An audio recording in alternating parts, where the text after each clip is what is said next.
ಕೆಂಪೇಗೌಡ ಜಯಂತಿ ಅಂಗವಾಗಿ ಮೂವರಿಗೆ ಕೆಂಪೇಗೌಡ ಅಂತಾರಾಷ್ಟ್ರೀಯ ಪ್ರಶಸ್ತಿಯನ್ನು ಘೋಷಿಸಲಾಗಿದೆ. ಬೆಂಗಳೂರಿನಲ್ಲಿ ಮಾತನಾಡಿದಂಥ ಡಿಸಿಎಂ ಡಿಕೆ ಶಿವಕುಮಾರ್ ಹಿಂದಿನ ಸಂಪ್ರದಾಯವನ್ನು ಮುಂದುವರಿಸ್ತಾ ಇದ್ದಾರೆ. ಮಹಿಳಾ ಗಾಲ್ಫ್ ಆಟಗಾರ್ತಿ ಅದಿತಿ ಅಶೋಕ್, ವಾಣಿಜ್ಯೋದ್ಯಮಿ ನಿತಿನ್ ಕಾಮತ್, ಜಯದೇವ ಹೃದ್ರೋಗ ಆಸ್ಪತ್ರೆಗೆ ಈ ಬಾರಿಯ ಕೆಂಪೇಗೌಡ ಪ್ರಶಸ್ತಿ ನೀಡ್ತಾ ಇದ್ದೇವೆ ಅಂತ ಡಿಕೆಶಿ ಹೇಳಿದರು.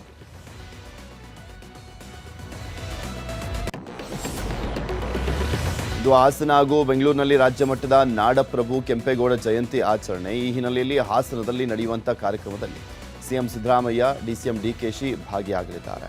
ಬೆಂಗಳೂರು ಕೆಂಪೇಗೌಡ ಜಯಂತಿ ಮುಗಿದ ಬಳಿಕ ಮಧ್ಯಾಹ್ನ 12:30ಕ್ಕೆ ಹಾಸನ ನಗರದ ಬೋನಹಳ್ಳಿ ಹೆಲಿಪ್ಯಾಡ್ಗೆ ಆಗಮಿಸಿ ಕಾರ್ಯಕ್ರಮದಲ್ಲಿ ಭಾಗಿಯಾಗ್ತಾ ಇದ್ದಾರೆ. ನಗರದ ಹಳೆ ತಾಲೂಕು ಆಫೀಸ್ ಪಕ್ಕದಲ್ಲಿ ಕಾರ್ಯಕ್ರಮ ಆಯೋಜನೆ ಮಾಡಲಾಗಿದ್ದು, ಕನ್ನಡ ಮತ್ತು ಸಂಸ್ಕೃತಿ ಇಲಾಖೆ ಸಚಿವ ಶಿವರಾಜ್ ತಂಗಡಗಿ, ಜಿಲ್ಲಾ ಉಸ್ತುವಾರಿ ಸಚಿವ ಕೆಎನ್ ರಾಜಣ್ಣ ಸೇರಿದಂತೆ ಇತರ ಗಣ್ಯರು ಭಾಗಿಯಾಗಲಿದ್ದಾರೆ. ಬಿಬಿಎಂಪಿ ಜಂಟಿ ಆಯುಕ್ತರಿಗೆ ಹೊಸ ತಲೆನೋವು ಶುರುವಾಗಿದೆ. ಬಿಬಿಎಂಪಿ ಜಂಟಿ ಆಯುಕ್ತ ಹುದ್ದೆ ರದ್ದು ಮಾಡುವಂತೆ ಮಾಹಿತಿ ಹಕ್ಕು ಅಧ್ಯಯನ ಕೇಂದ್ರದಿಂದ ಡಿಸಿಎಂ ಡಿಕೆ ಶಿವಕುಮಾರ್ ಅವರಿಗೆ ಪತ್ರದ ಮೂಲಕ ದೂರನ್ನು ನೀಡಲಾಗಿದೆ. ಬಿಬಿಎಂಪಿ ಕಾಯ್ದೆ ಪ್ರಕಾರ ಜಂಟಿ ಆಯುಕ್ತ ಹುದ್ದೆ ಕಾನೂನಾತ್ಮಕ ಹುದ್ದೆ ಅಲ್ಲವಂತೆ. ವಲಯ ಆಯುಕ್ತ ಹುದ್ದೆಗೆ ಮಾತ್ರ ಬಿಬಿಎಂಪಿ ಕಾನೂನಲ್ಲಿ ಅವಕಾಶ ಇದೆ. ಹೀಗಾಗಿ ಬಿಬಿಎಂಪಿ ಜಂಟಿ ಆಯುಕ್ತರ ಹುದ್ದೆಯನ್ನು ಯಕಶ್ಚಿತ್ ರದ್ದುಗೊಳಿಸುವಂತೆ ದೂರನ್ನು ನೀಡಿದ್ದಾರೆ. ಇದರ ಜೊತೆಗೆ ವಲಯ ಆಯುಕ್ತರು ಇದ್ದಾರೆ. ಇಬ್ಬರ ಕೆಲಸವೂ ಒಂದೇ ಆಗಿದೆ. ಬಿಬಿಎಂಪಿ ಬೈಲಾದಲ್ಲಿ ವಲಯ ಆಯುಕ್ತರ ಕಾರ್ಯ ಕೆಲಸಗಳ ಬಗ್ಗೆ ಮಾತ್ರ ಉಲ್ಲೇಖ ಇದೆ. ಆದರೆ ಎಲ್ಲೂ ಕೂಡ ಜಂಟಿ ಆಯುಕ್ತರ ನೇಮಕಾತಿ ಹಾಗೂ ಕೆಲಸ ಕಾರ್ಯಗಳಿಗೆ ಯಾವುದೇ ಅವಕಾಶ ಇಲ್ಲ ಅಂತ ದೂರನ್ನು ಕೊಟ್ಟಿದ್ದಾರೆ. ಯಾದಗಿರಿಯಲ್ಲಿ ಪ್ರಯಾಣಿಕರ ಮೇಲೆ ಕಂಡಕ್ಟರ್ ದರ್ಪವನ್ನು ಮೆರೆದಿದ್ದಾನೆ. ಬಸ್ನೊಳಗೆ ತಳ್ಳುವ ಪ್ರಯಾಣಿಕರಿಗೆ ತಡೆದು ಹಲ್ಲೆಗೆ ಯತ್ನವನ್ನು ಮಾಡಿದ್ದಾನೆ. ಶಹಾಪುರ ಬಸ್ ನಿಲ್ದಾಣದಲ್ಲಿ ಘಟನೆ ನಡೆದಿದೆ. ಶಹಾಪುರದಿಂದ ಸುರಪುರಕ್ಕೆ ಪ್ರಯಾಣಿಕ ಭೀಮಾ ತೆರಳುತ್ತಾ ಇದ್ದಾರೆ.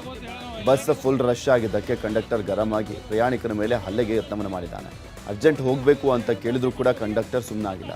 ಅರ್ಜೆಂಟ್ ಹೋಗೋದಿದೆ ಅಂದರೂ ಕೂಡ ಕಂಡಕ್ಟರ್ ಸುಮ್ಮನಾಗಿಲ್ಲ. ವಿಡಿಯೋ ತೆಗೆಯುವಾಗ ಮೊಬೈಲ್ ಕಸಿದುಕೊಳ್ಳಲಿಕ್ಕೆ ಯತ್ನಿಸಿ ಪ್ರಯಾಣಿಕನಿಗೆ ಆವಾಜನ್ನು ಹಾಕಿದ್ದಾನೆ. ವಿಚಿತ್ರ ಕಾಯಿಲೆಗೆ ಇಡೀ ಊರೇ ತತ್ತರಿಸಿರುವಂಥ ಘಟನೆ ತುಮಕೂರು ಜಿಲ್ಲೆ ತುರುವೇಕೆರೆ ತಾಲೂಕಿನ ಕುಣಿಕೇನಹಳ್ಳಿ ಗ್ರಾಮದಲ್ಲಿ ನಡೆದಿದೆ. ವಿಚಿತ್ರ ಫಂಗಸ್ನಿಂದಾಗಿ ವಿದ್ಯಾರ್ಥಿಗಳು ಹೈರಾಣಾಗಿದ್ದು, ಇದರಿಂದಾಗಿ ಪೋಷಕರು ಆತಂಕದಲ್ಲಿದ್ದಾರೆ. ವಿದ್ಯಾರ್ಥಿಗಳಲ್ಲಿ ಫಂಗಸ್ ಕಾಣಿಸಿಕೊಂಡ ಹಿನ್ನೆಲೆಯಲ್ಲಿ ಮುನ್ನೆಚ್ಚರಿಕಾ ಕ್ರಮವಾಗಿ ಕುಣಿಕೇನಹಳ್ಳಿ ಶಾಲೆಗೆ ಶಿಕ್ಷಣ ಇಲಾಖೆ ರಜೆಯನ್ನು ಘೋಷಣೆ ಮಾಡಿದೆ. ಮಕ್ಕಳ ಪಾದಗಳಲ್ಲಿ ಫಂಗಸ್ ಕಾಣಿಸಿಕೊಂಡಿತ್ತು. ಗ್ರಾಮದ ಸುಮಾರು 12 ಮಕ್ಕಳಲ್ಲಿ ಈ ವಿಚಿತ್ರ ರೋಗ ಕಾಣಿಸಿಕೊಂಡಿದೆ. ಸದ್ಯ ಗ್ರಾಮದಲ್ಲಿ ವೈದ್ಯಾಧಿಕಾರಿಗಳು ಮೊಕ್ಕಾಂ ಹೂಡಿ ಪರಿಶೀಲನೆಯನ್ನು ನಡೆಸ್ತಾ ಇದ್ದಾರೆ.